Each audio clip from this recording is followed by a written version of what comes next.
Today, my guest is former WWE developmental talent, Mr. Derick Nyker. Derick, how are you, sir? I'm doing very, very well. How about yourself? Can't complain. Just trying to stay warm and get past this cold weather, and hopefully it passes very soon. Right, gone sooner than later. I feel Yeah. that.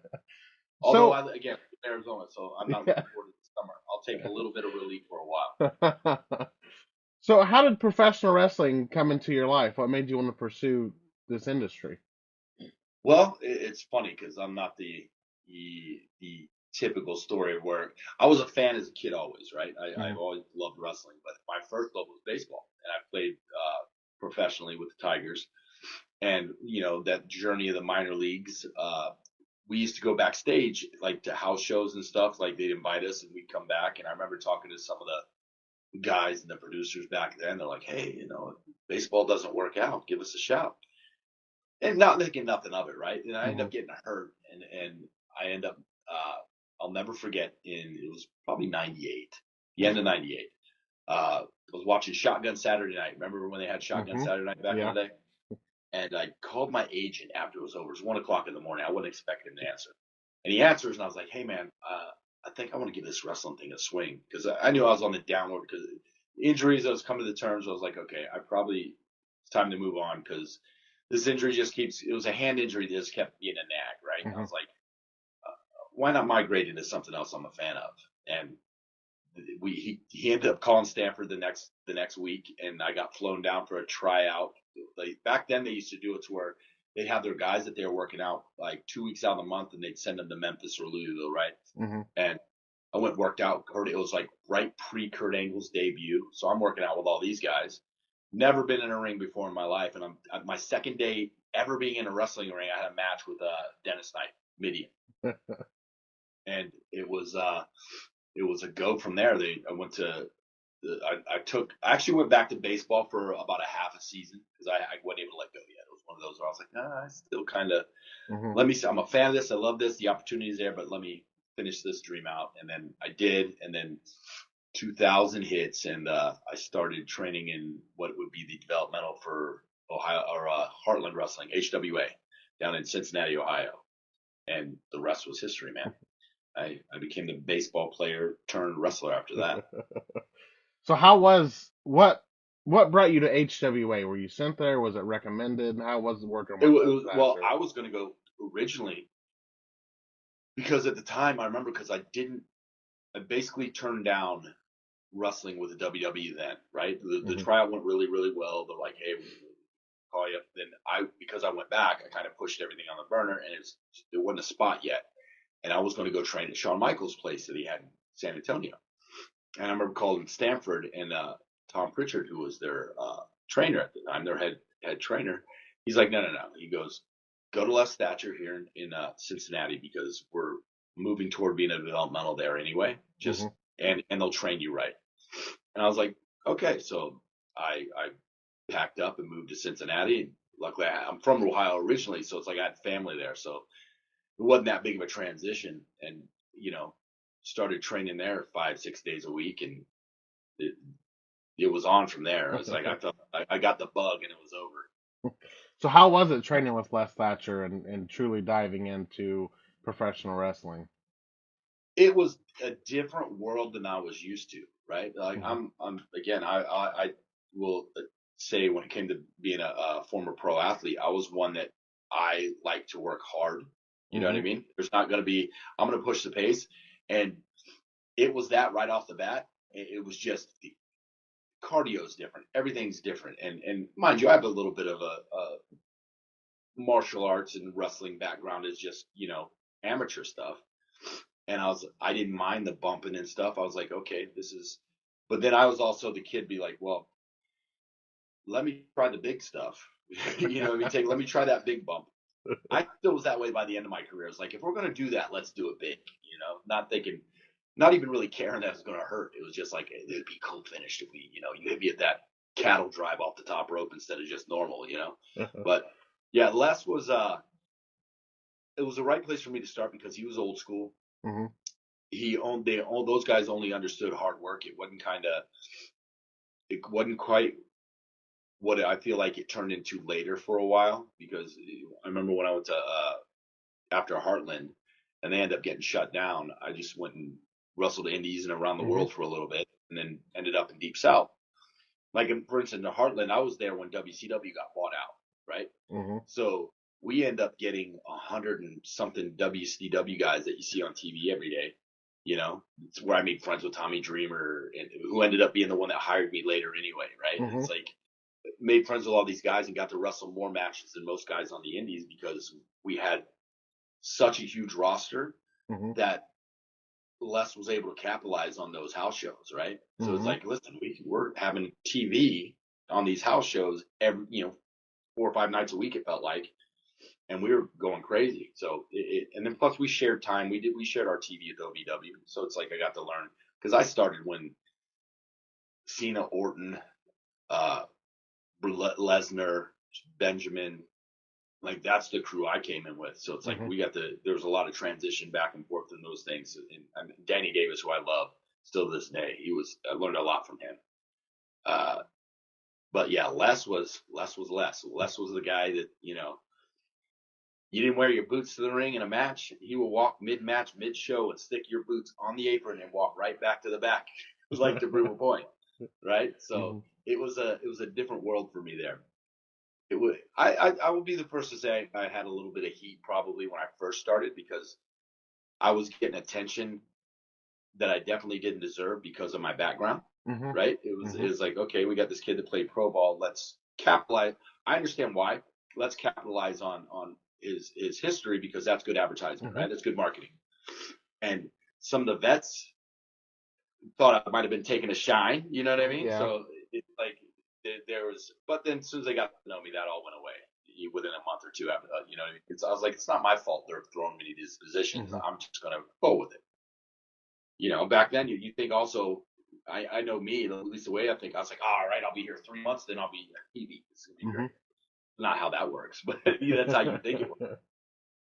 But it was last was a good experience, because he made you work hard, made you respect the business, which I was apt to do that anyway, because Mm-hmm. there's so many guys that would. I remember so many guys that show up that just they don't respect the business, especially when later on in Deep South. It's like you get guys coming in for workouts, and me being one of like Billy DeMott's captains. You know what I'm saying? Mm-hmm. We're not afraid to run and gun, and when people come in, they think they're being abused because we're making them do too much cardio. It's like, listen, we do it too, bro. We're not making you do something we all don't do. But that was the perception, especially there. But I had a great time. I will say this, though, it's funny, because I seen you interview Maven a while back. I have wrestled someone from Tough Enough, of every single Tough Enough they've had, including Maven was part of our clique down there at HWA. So I watched his whole progression. It was cool. So while you were in HWA, was there any communication with the WWE during this time, or was it just? All the time, all the time.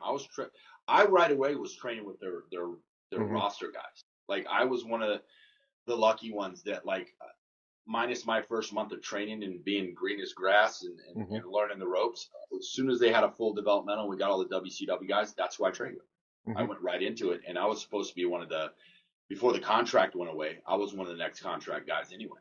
Mm-hmm. You know, that went south, and I was like, you know what?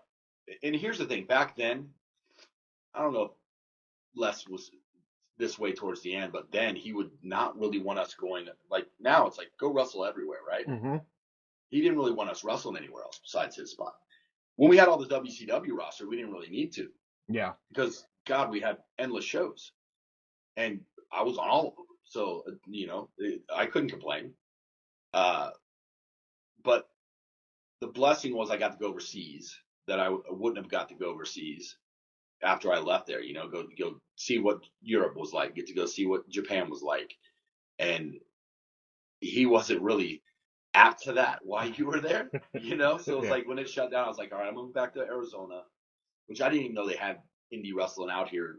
When I first Mm-hmm. got back, I was strictly going to go overseas, and found a place out here to train and whatnot. And then that didn't last very long, because it was a matter of time before Dreamer was calling and saying, "Hey, we're gonna hire you. I just gotta wait till Atlanta opens because OVW is full." And Mhm. me and my tag partner at the time, Mike Knox, who we traveled the road together quite a while because we were signed on the same day. They kind of, I remember they tested us one time and we had to go to, I think it was LA. And it was on a whim, and we both worked in bars at the time. So it's like we're not getting out until 3 o'clock in the morning, but we had to be at TV at 9 a.m. in LA. So I remember driving like as soon as we got off work, making sure we changed in the bathroom because this is back when they had dress codes. So we come Mhm. in nicely dressed. They basically call you like, "Hey, good to see you guys. Just want to let you know we plan on hiring you in about 3 months. Uh, pack TV day, nothing for you guys to do. We're not even gonna have dark matches. So see you guys next time." So we drove to LA from Phoenix just to be told, "Hey, we're gonna hire you. You can go back home." So part of the game, right? Yeah. So during that period in between, HWA and then having these conversations with WWE, how long were you on the Indies and overseas and all that and building? Because it seems like they did keep tabs on you and they were always Well, interested. yeah, it only a couple years because it was one of those things I got brought back all the time for like dark matches and Hmm. things like that. It was one of those things. For me, at least, it felt it's like, listen, we want to hire you, we just don't have a spot yet, Hmm. right? And it was that way all the way up until even when I retired, right? Because I was in developmental, get thrown up to the ECW roster. Well, me and Knox were actually on SmackDown before they did the ECW thing. That was kind of a fast turnaround win.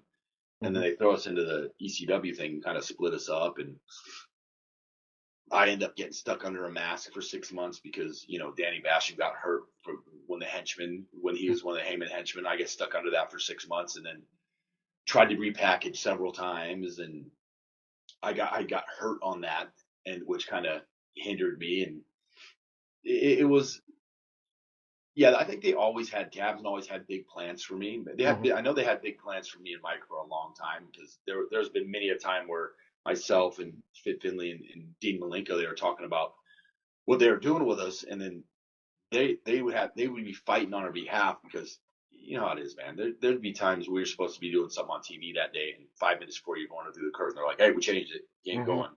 You know, Yep. it's. I remember they were debuting me and Mike together. They'd broken us up, then they brought us back together because they realized they'd seen in developmental me and his feud. Me and that kid had more chemistry than anybody could ever say. Like me and him, for whatever reason, tag team wise, we knew the way each other thought, but when we wrestled each other, it was it was Hmm. epic. Like me and Hmm. him just knew each other so well, and we'd done it a bunch on the indies too. And it's like, okay, we trusted each other, and you'd get epic matches. But they were debuting us one night, and legitimately, we're about to go through the curtain. They killed it. Then the next week, it was they changed the story 3 times. They changed my name the same day. They're like, "Oh, we're going to change your last name to Lincoln." Vince wants Lincoln because if he ever feuds you with Kennedy, it's Lincoln versus Kennedy. Like that was the justification. I was like, well, I'm debuting in a tag team, and Knox and Nykirk kind of go together. Hmm. You know Yeah. what I mean? It's you. We're gonna change my last name to Lincoln. They wanted to own your intellectual property rights, is what it Hmm. was. But it was it was fun. But there was definitely some interesting shenanigans that I coming from a different locker room took some adjustment because I was like, man, the unwritten rules you got to follow all the Hmm. time was tedious at first because you're like, I don't want to be disrespectful and get heat for something stupid. And I watched it happen all the time. Hmm. It's like I remember the handshake rule when I first started. I was like, dude, I don't want to go interrupt Arn Anderson while he's eating lunch, dude. Hmm. You know what I mean? I was Yeah. like, I find that more disrespectful than maybe I wait till he's done with lunch and I go say hi. But you do what you're told. So, what was your first initial thoughts on getting into the WWE developmental system of Deep South? Because everybody makes it seem like it was the Wild Wild West. It was a Wild West. Well, when we got sent there, you got to figure we got there because we had signed probably 3 or 4 months before it opened, me and Knox. And Knox got loaned to Puerto Rico under WWE's guys. So Hmm. he's gone. I get to go to WrestleMania, which he was mad about. He's like, "You're going to WrestleMania?" I was like, "Yeah, but you're getting to wrestle, dude. I'm just going to go hang out at WrestleMania." Mm-hmm. And when we finally get to Atlanta, like our building, it was hot. Number one, it was like just to where it was about to be. I think it was like May, so it was just getting real hot out there.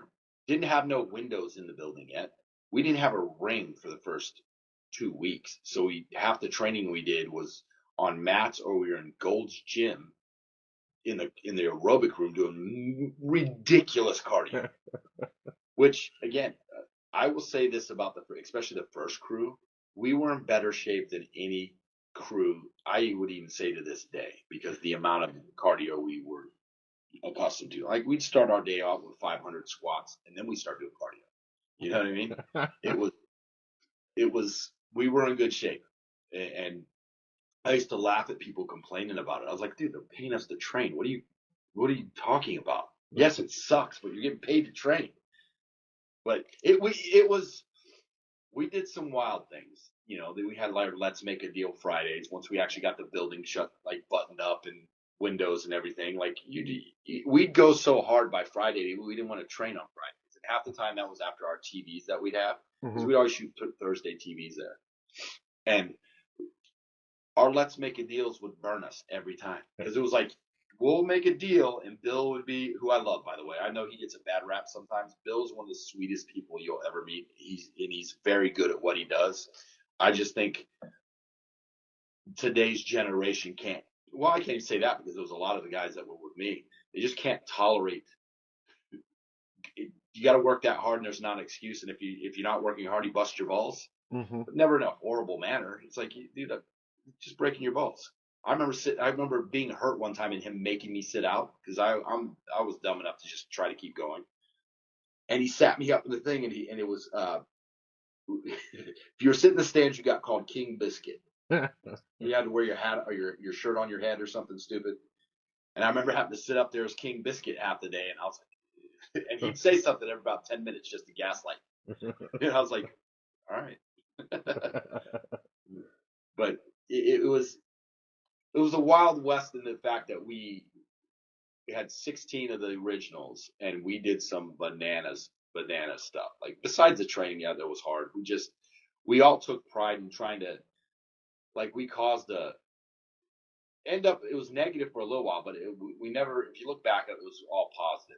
We competed with OVW, Mm-hmm. and Bill would gaslight Al Snow all the time on saying how much his guys were better and how many of us have been up the roster in the last 3 months versus him in the last 6. It was like it would go back and forth like that. So it's like anytime like myself or Knox would get shipped over to OVW for like something that Big TV wanted us to do there, we'd have so much heat with everybody. And it's like, dude, we didn't say none of this. It's just competitive nature. But it was a good rivalry, and it's funny. Most of us can look back and laugh at it. You know what I mean? Like I said, back to us and the Let's Make a Deal Fridays. It's like we don't want to train. We don't, let's push a truck around the 3/4 mile around the building for time, Mm-hmm. which they would turn into. Bills would be like, okay, but you have to have 5 people in the bed of the truck, and the cab has to be full, and you're pushing it with 2 people, so it's you and one other person, and you got to push it around a 1/4 mile that half of it's got an incline, right? Well, if Bill ever hears this, he's going to know sometimes we cheated. There was times we just have them turn the car on just to let the idle pick up, so we didn't have to actually push it up the hill. Because the first time we actually did that one was like, okay, this was not good planning. Like I said, it ended up screwing us than helping us. Yeah. It was fun though. So was it all like when you're in Deep South? Was it just you and Knox for the majority of your time together? Like, did they want you tagging, or did they We put you as a tagged. singles? No, they put us in. They put us in a tag right away, right? So Mm-hmm. they knew we had tagged on the Indies, and then Jody Hamilton, who was the actual head honcho there, and him being a former tag wrestler, saw us work together and goes, "Oh no, they're tagging." But here the weird dynamic there with that though. We were pushed as top tag team, Mm-hmm. but we also pushed as the top 2 singles guys, right? Like we did a thing to where the Miz end up winning our first title, and I end up taking the title off him, and then we had to wrestle another match. It was a losers leave town because they were sending him to Louisville, and I became at the time the longest reigning heavyweight champion of Deep South. Mm-hmm. And then me and Knox started the road. I think we were on SmackDown for a bit, but we're still in developmental, right? Mm-hmm. So we're going up for house shows. I'm still champion. I think for majority of the time we didn't get days off. It was, and then finally I dropped the title because it's like, okay, it's time. Then ECW starts, and the kid I dropped the title to is in a clique they're trying to put in. It was Ryan Palmer, who was Ryan O'Reilly, was his gimmick name, and he was in NXT for a bit. Like he quit for a while and came back, but they were trying to make a new triple threat for myself, Knox, and O'Reilly in ECW, which got switched on a whim because Vince decided he wanted Mike to be the new Macho Man and Kelly was supposed to be the new Elizabeth. On a whim that happened in a day. That wasn't supposed to be that way. But then we ended up, I get stuck under the mask. Then in developmental, because we didn't get released from developmental the whole time, right? We kept getting stuck in developmental. Mike did. Then he started coming back after he got time off. And they started putting us back together. Like, listen, we want you guys back together. I was like, cool, let's do that. We won the titles real quick in developmental. Then they moved everybody to Florida. And we weren't really technically part of FCW because we were released from that because we were on the road full time. So we just started showing up at FCW for training, and it's like, okay, especially when I got hurt and I had a hip flexor injury that kind of shelved me for a bit. And then it got to the point where it's like, okay, I need to do something. Because luckily I didn't move back to Arizona at the time because I was going to move back to Arizona instead of Florida and be like, I'll just fly from home, but I would have had nowhere to train. I would have been SOL. So it kind of worked out the way it's supposed to. But yeah, they were supposed to put us back together, and then you know how decisive that industry is, man. They change their minds so often. What was it like? Weird. Go ahead. Sorry. What was it like when Deep South shut down and then everybody went to FCW? It was, man, we kind of felt the pressure of it happening, right? Like the wheels started coming off when they let Bill go. And I was like, okay, this is a problem because Bill was able to keep Jody in check. When they brought Tom in, Pritchard, he couldn't keep Joe in check. Not that he needed to be in check, but Jody did not deal well with the office. Let's put it that way. We dealt great with us, but dealing with the office, Joe would be telling him to F off on a regular basis. You know what I mean? This is his place, his show. He does what he wants. And that's not how the company worked. You know what I mean?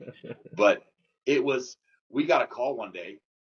I wasn't even there when it happened. I can't remember if I was on a European tour or what, but I remember coming back and everybody being like, hey, dude, they shut the doors.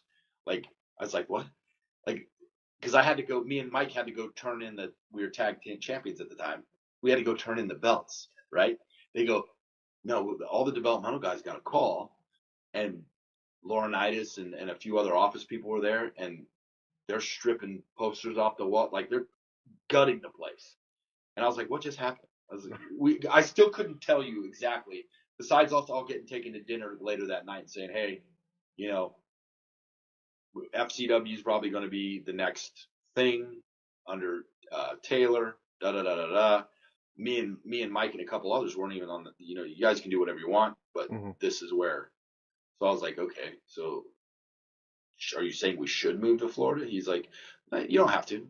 But it's somewhere to work out if you guys ain't on the road. I was like, all right, so we're moving to Florida. You know what I mean? Yeah. Because it came out of nowhere. It was a fast one, and I get why they did it. I wasn't happy about it because it is as much as Jody maybe probably stirred the pot, and his son Nick Patrick, who was one of our referees, I love that guy. Was awesome. I don't think they should have shut it down like they did. Yeah. You know what I mean?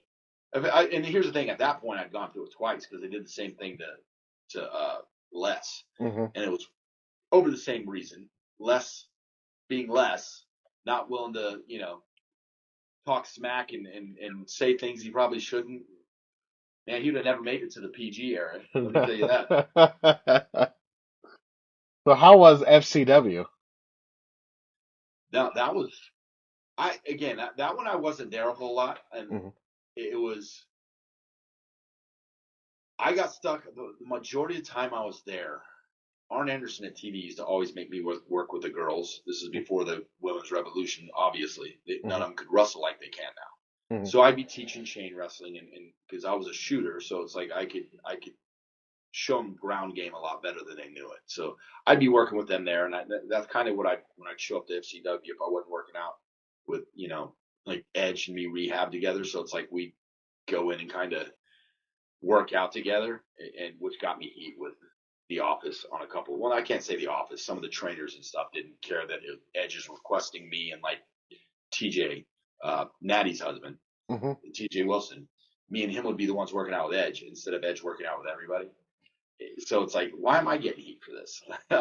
Number one, he trusts me to keep him safe. Number Hmm. two, it's like I'm working out with a freaking Hall of Famer. How can you fault me for that?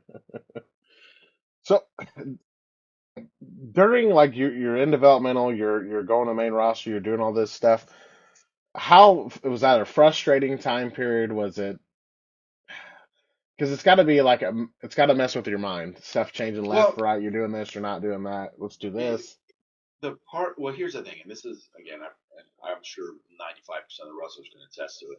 It's you're getting such great reaction, like on house shows and stuff, right? So it's Hmm. like you're doing your job because the wrestling part's what we all love, right? That's the performance stuff is great, and you're getting the approval of your peers, and you're getting told from the office and the writers that these big plans, I mean, I got vignettes sent to me that were unbelievable, right? Hmm. These are going to be great. We're going to do these, and then it's just the constant chess match that's happening. Hmm. And I noticed for me, the writers were, and mind you, I used to get myself in trouble because if I didn't get what I wanted out of the writers, I'd go to Stephanie Hmm. and pitch the same thing that I pitched, and then Stephanie would like it and get the writers working on something that they didn't feel like working on when I asked them. You know what I mean? Hmm. So it's like I was notorious for that because I was like, dude, I want my opportunity. It it gets frustrating. When you're on the road, you're not thinking about it as much because you're doing your job. Even though it's not, half of it's dark and the overseas, nobody care. Everybody's such smart marks now anyway, or fans that they know who you. Like I had people showing up with pictures that I didn't even know existed, right? So they know who you are because there's the ability of the internet. So it's like you didn't really miss out on the stardom factor minus people knew who you were. That you know what I'm Hmm. saying? It's like they still treated you like you were one of the what you're supposed to be. So I was able to kind of push it to the side that I'm just working towards something. Hmm. But yeah, hey, we're gonna make you guys killers. Or, hey, we got this great plan for you. It's like I heard it so many times from people I respect, man. You know what I mean? I remember when I got released, I had in mine was over the wellness violations that which I had a couple of boys be like, sue the company because it was a false positive and a bunch of us popped for the same thing. I was like, you're not saying it was contaminated, and I got in a huge fight with the Dr. Black at the time, Hmm. and I ended up, I was like, okay, I'm not getting suspended for something I didn't do. They played office and we're not suspending you, don't worry. And then 3 weeks later, I get fired, and then it comes out. I'm like, it's on the ESPN of me getting suspended and this and that. I was like, okay, so you're saying I'm suspended, but you released me. You know what I mean? Like I Hmm. legit had the boys saying, "Hey, sue them. They'll give you your job back." And I was like, "Well, I talked to some of the ops, and they're like, I'll play good soldier. I'll take some time off. When can I come back? Hmm. You know what I mean? I'll just go again, wrestle overseas or something, come back." That was the plan. And then the I remember coming back and working out a few different times and having Arn Anderson like plan out a month of TV. He's like, "This is my plan for you." And then somehow it just didn't work out after me and Laurinaitis not having seen eye to eye, and then it just not every I had 3 different times where I was supposed to be coming back and contracts never showed up. By the time I was like, okay, dude, I thought this is the plan. And just, it never happened. And it was, I had beef I didn't know I had. And that was more frustrating. And at that point I was like, okay, especially then, because I just done my first movie or two and I wanted to be able to continue doing that. And it was almost like that was a detriment for me instead of a positive. I was like, how's it a detriment that I'm able to do movies and I still want to continue doing these, which is now migrated completely to what their model is, right? Yep. But yeah, the whole thing, back to what you said, the whole thing does mess with you because there's a lot of overpromised and under delivering. And as far as the athletes go, because it's all we want to do is go out there and do our job, you know what I mean, to the best of our ability and entertain people. And it's almost like I hated hearing them say they don't have spots. It's 9 times out of 10, the writers, in my opinion, I can't say all of them. There's some good writers, but there was some of the writers, and it's the new guys that don't get the great writers unless it's a Vince idea, because then you're getting the WrestleMania push no matter what, right? Yeah. They want to make sure they're able to take credit for all of it, and that their minds are this way. Like, for instance, I remember bringing up to a writer, because of my baseball background, this is before endorsements ever touched wrestling, right? That I brought up the fact, I was like, listen, I have friends and connections with, it was Nike at the time, that I can, because of the character, we're going to play me. I'm going to basically play Bo Jackson. That was some of the vignettes that were being made. Remember the old Bo Notes commercials from the 80s? I'd pitch something like that, which Stephanie liked. They made vignettes and sent them to me. And I was like, sweet, this is going to, so I pitched that. And the writer had the audacity to say, yeah, maybe we'll use something like that for Cena. Like, let's get Cena an endorsement. Hey, no disrespect to John, but I'm a former pro athlete that brought this to the table. And you're telling me you'd rather take what I'm bringing to the table and give that to one of our stars already, which I'm sure. And what's funny is I think John was one of the first people to end up getting endorsed by sporting brands. And so I was like, huh. I was like, you guys told me no. And more power to anybody that's able to get any endorsements. I feel they should let, if you're able to bring it to the table and it doesn't make the company look bad, give it to the person. You know what I'm saying? They're the ones bringing it to the table anyway. It's not like you're wasting your resources to get it for them. That's where I was at with it. I was hot. I was mad for like 2 months when she said that. I was like, I don't even want to talk to this chick no more. So before you release, was there any particular moments that stand out more than others during your time with WWE? You know what, man? I had me and Mike Knox had a feud. Mind you, we were on the road to ECW at the time. It was me and versus him, which they'd broken. Our tag team was Team Elite, right? And they'd broken us up. And this was always Finley, Malenko, Arn, Regal. They're like, this is why they wanted us to go to TV as a tag team so bad. They go, there's money in the feud after the fact, which there always is if you do it right. And me and him had such a great feud that the culmination of our feud on Deep South television, they gave us the entire hour of TV, and we ran out the clock and got a 5 more minute chant. It was great. That was one of my favorite. As far as that was one of my favorites. I remember me and Doug Basham having it was actually our last match together as Heyman's guys. We wrestled Lashley in a 2-on-1 on TV. But it was one of those, we were able to, I don't want to say carry the match, because Lashley was good, but this was when he was still green.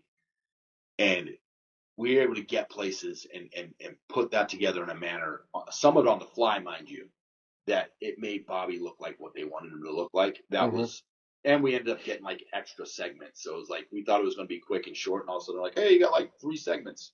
You're like, what? Because we got to put in time. And that one was a memorable one, just for the fact that we got to put something together good, even though it was the last day for us as that. And me and actually had a good run. They were trying to figure out it. I look back and I laugh as I watch The Shield, because that's what that was supposed to be originally. Mm-hmm. And mind you, Heyman was the one that came up with Shield too. The original Shield was what the Basham started out as, and then we're going to unmask and do this thing later. But I think they killed it the way they ran it. Mm-hmm. And Vince didn't believe in ECW at all anyway. It was a matter of time before he did what he did to it. It was going away. Mm-hmm. But no, man, I there's a lot I can't. I remember having a match with RVD overseas that I think we're in Italy. I wrestled him for like 19 straight days on that tour, but some of the matches were fantastic. We did a lot of the same match because we were in such different parts of the country every night that we could get away with it. But I remember there was one night we just blowing the roof off the place. It was just everything was just hitting, and I was like, "This is fun." There's a lot of those. I remember those were good.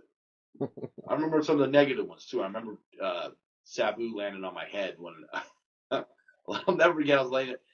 I'm the rookie at the time, right? Mm-hmm. So I got to take everybody's finisher going into commercial break, and it was Punk hit me with his that Cobra clutch slam he used to do into that I can't remember the submission he used to use. He pulls the submission as he rolls away. RVD splashes me, and then Sabu's supposed to leg drop me with a chair on the head. Well, Punk hits me, Rob hits me, and then Sabu jumps down from the corner he's in and runs off. And I can't see him because those stupid masks, they weren't real good visually. And I look at Punk, I go, "Where's Sabu going?" He goes, "I don't know." And then 2 seconds later, he lands on my head. And I was like, okay, I'm just going to lay here dead for a while. That was a you know what was funny about that one? I remember getting yelled at for not getting out of the ring fast enough. I was like, I just got killed. What do you mean? You don't get out of the ring fast enough, or I'm going to get yelled at for not selling. I go, I'm going to sell it till I'm dead. It should be dead here. So how has life been after WWE? Good, man. Good. It's funny. I got into movies and was doing stunt work and stuff for a while. And then I just recently opened my own production company, partnered with a friend of mine that I that was with Disney for 20 years. I got a VFX guy named Walter. I can't remember Walter's last. I never can remember Walter's last name, but he's won 2 Oscars. For Pirates of the Caribbean, won an Emmy for Game of Thrones. The Incredible Hulk you see in the Avengers, he made that character. Okay. He's awesome. So we're in the development of my first movie that's ours right now. So we're trying to get that hopefully start shooting in April. It's funny because it's a UFC. It's a drama, but it's kind of, there's a UFC element obviously, and there's some faith stuff in there, and I've been pondering using one of the boys as a character, from maybe trying to get Taker to play a small role, just because. And here's the marketer in me now, right? It's this comes. I think wrestling trained me for some of this stuff because I was like, listen, if I use a good name wrestler, it's a small role. I'm able to maybe throw that into the mix with WWE helping advertise because movie. UFC, who now are all owned under the same cap and owned by the biggest, agency in the world. This is a perfect storm if I could work it out correctly, And not to mention, if I'm gonna be honest, because I have a daughter that's 11. She never got to see me wrestle, but she is the biggest wrestling fan on the planet. Something she said to me and her mom last year. She goes, "Dad, save money for college because I'm gonna be WWE champion when I'm 18." And I was like, and she's a phenomenal little gymnast, and her mom's a former college basketball player, so she's a super athlete. And I was like, "You sure it hurts? There's a lot to it." But she loves it, and I would love nothing more. And this is me being selfish. If I can work the movie deal out where I help get WWE on board on helping with the advertisement on a Raw or something. You know how they bring in celebrities for a quick one shot. Be the first one that's actually wrestled for the company before, because I'm the actual lead fighter. I'm the lead role. Okay. And we're working on getting John Bernthal right now as the antagonist. But who, is the Punisher, and I love him. He's a great actor. But I was like, if I can work this out marketing wise, wouldn't it be great to get one more match? You Mm-hmm. know what I mean? Because I got to train I've been fight training for this. I mean, I actually just started dieting down for it, but it's like I've been doing MMA training for it to make it look right, right? It's like Mm-hmm. I'm gonna do it. It's gonna look real, Absolutely. and I would love, selfishly, more for my daughter, Mm-hmm. just to be able to see it one time, and then at that stage, because I took her to SmackDown recently here, and the glam and the glitz of it, she just loses her mind. She loves it. She loves it. It makes me smile. It really does. As much as, like I said, it's like, okay, happily walked away from wrestling 12 years ago at this point, or actually, good Lord, oh, 13 years. Yeah, 13 years ago. 2012 is when I officially called it quits. And it never leaves, though, right? It's like I'm Mm-hmm. still like, listen, man, if there's one more in there, I can do it. If it's the right one, I'll jump in there and do it. I got buddies that try to get me to do like shows all the time just to do an appearance. It's Mm-hmm. like I can't do it because I'm afraid I'll get hooked again. You know what Yeah. I mean? Mm-hmm. It's that bug. Mm-hmm. And I'd love to get the WrestleMania moment I missed. You know what I mean? Absolutely. If you had any advice to give to anybody getting into professional wrestling, what would it be? Work harder than everybody else. First off, listen. Be willing to listen. I think a lot of people get themselves in trouble by. I'm a firm believer in believing in yourself, Mm-hmm. and but put in the work that proves that. Right? It's like, listen, I have a couple friends that are actually getting looked at by the WWE right now, and they were younger guys. And I remember telling them, I was like, dude, shut your mouth, Mm-hmm. listen to the veterans, even if you disagree, right? I was like, I go, work harder than them, because that will show in your ring work and be able to tell a story.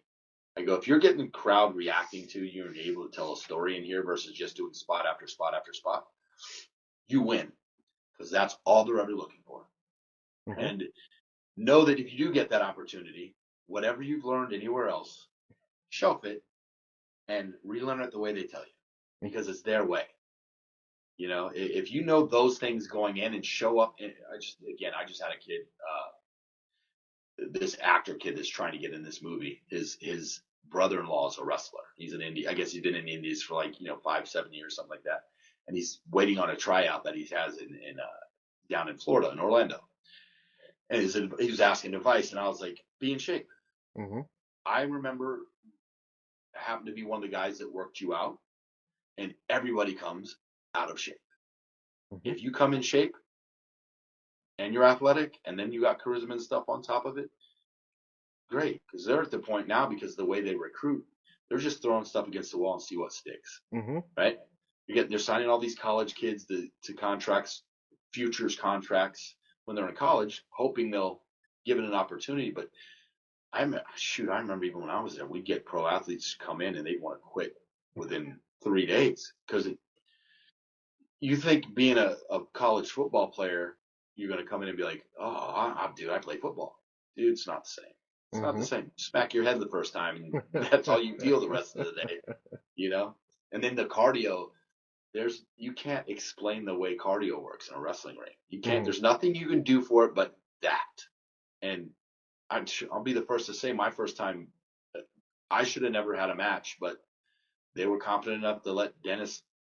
The end of my very first match, mind you, my second day ever being in a wrestling ring, I go to ask. I'm watching everybody else talk over the match, so I asked Dennis, "What do you want to do?" He goes, "Oh, we'll talk in there." So I just wandered away, and I was like, "Holy cow, I'm nervous now. I don't know what to do." And I listened to him the entire time. Then the end of the match goes, he's trying to suplex me, and I keep blocking it. And Tom's refereeing. He goes, "This is his first match. You don't know that move." He goes, "What?"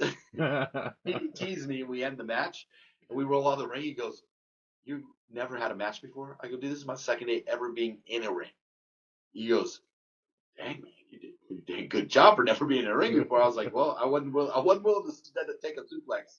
I was scared. I'll be honest."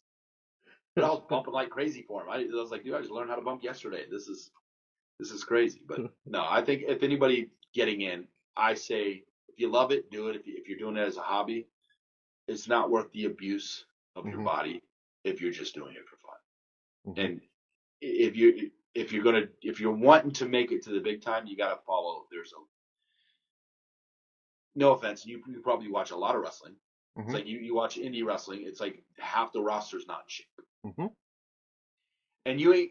And I'm not saying you got to be like when I was around. When I started, everybody was a freaking bodybuilder and had no body fat, right? Mm-hmm. Now it's changed. I'm not saying you have to be the prototypical what you think a wrestler looks like, but you have to be in shape. Mm-hmm. What does that take? You don't blow up. Most important 2 minutes of the match are the last 2 minutes, and if you can't give that to your partner in the dance and to the fans, you shouldn't be in there in the first place. But the time your opportunity comes, be so over prepared they can't miss it. You know Yeah. what I mean? Oh yeah. Because that's the only way to show up to something. Make them not forget you. Whatever that takes. To me, I know as far as their world, the main thing they notice, because the only first few things they do is work you out to see how much gas Mm-hmm. you have in your tank. They don't care about anything else until that. Can they go even when they're tired? Right? Yeah. You tell somebody they got to do 500 squats the first time they've ever done 500 squats. Watch how many of them drop off at 150. Or 3 minutes of running the ropes. I remember, and nobody realized, I was like, oh, it's just 3 minutes. So you see a bunch of people at 45 seconds are tripping over themselves because their legs are done. Mm-hmm. They don't realize that ring is a little plyometric while you move. You know what I mean? So it's show up in better shape than you should be in, and that you'll be ahead of probably 80% of the class. Where can And people then reach? listen. Go ahead. No, I said just listen. That's it. Yeah. I think that's the problem of today is they just want it handed to them, and they don't. I don't think they really understand what all it entails. No, yeah, I think there's a weird. And I don't even know what to blame this on because it's like it's just out there now. It's like there's a weird entitlement. Like I Hmm. want to be a wrestler, so you need to let me. It's like But that's not really. they want WWE to come to them. They don't want. Yes, come to me, and not Yeah. only come to me, you better put me at the top of the list. I want to be champion within a week, Hmm. and I'm going to headline WrestleMania my first month. Yep. I mean, that's some of the. I feel like that's the logic sometimes these days, and Hmm. it's like, um, yeah, that's not how that works. You know what I mean? It's you might get there. There's always an anomaly, and I'll be the first to say I wasn't a fan at first. Still not a fan because I just don't know that he. I don't know him personally, so I can't say. But Logan Paul has done the most exceptional job of somebody limited Hmm. in wrestling because he's a good athlete. It doesn't hurt that he gets to work with Shawn Michaels and build a match for Hmm. a month or 6 weeks and then go execute. Hmm. That helps. I'm curious to see because I heard him say he's going full time. What that actually looks like with him, but he's done a fantastic job. I can't Hmm. as far as most people you throw in the ring that hasn't been in a ring, even if they're a good athlete, there's the tells of how green they are, right? Hmm. The only time I've noticed his greenness is like maybe he's sitting outside the ring, supposed to be selling, and he's smiling and chatting with fans. Yeah. It's like don't kill it like that, bro. But he's done a fantastic job. But I mean, how can you not when you get to work with Shawn Mike, the greatest that ever did it? If you Hmm. get to work on him one on one to put together matches, you better do a good job. You know what I'm saying? Hmm. Shoot, I wish I'd have had that opportunity. That was, you know, but he's done a great job. I don't. I think he's the anomaly. I can't see you yanking somebody out of that a world of any kind of entertainment, and you're going to pull that out of him. Hmm. He's the anomaly. So I don't think. I think again, I'm not bashing on him. I'm just the kids that might love him because he's a creative guy. He's smart with his marketing, natural heel. Somebody thinks they're going to jump in for the same opportunity with limited ability and expect the same result. Don't do that to yourself. You're going to No. have a rude awakening. Oh yeah. It's harder than it looks. He's just making it look a little easier than he should, which kudos to him, man. Yeah. Where can people reach out to you at? Let's see. My probably the best because I never go on Facebook. my Instagram, which is yeah, Derick Nykerk. Well, I just said Instagram, I guess it is. And then my production company is Elite 1124 Productions, also on Instagram. I don't know if my people's made Twitter and stuff yet, but look there, and then just the movies we got gonna have coming out here soon. So, which King is the first one. It's called King. It's my version of Rocky with a little bit of mob stuff in it. So it'll be good. Okay. It'll be good. Well, Derick, I just want to say thank you for taking the time out today. Thank you for what you've done for professional wrestling and what you continue to do today, sir. It's been an honor. I know we've tried to do this for a while, and I greatly appreciate you taking the time out to No sit down worries, man. today.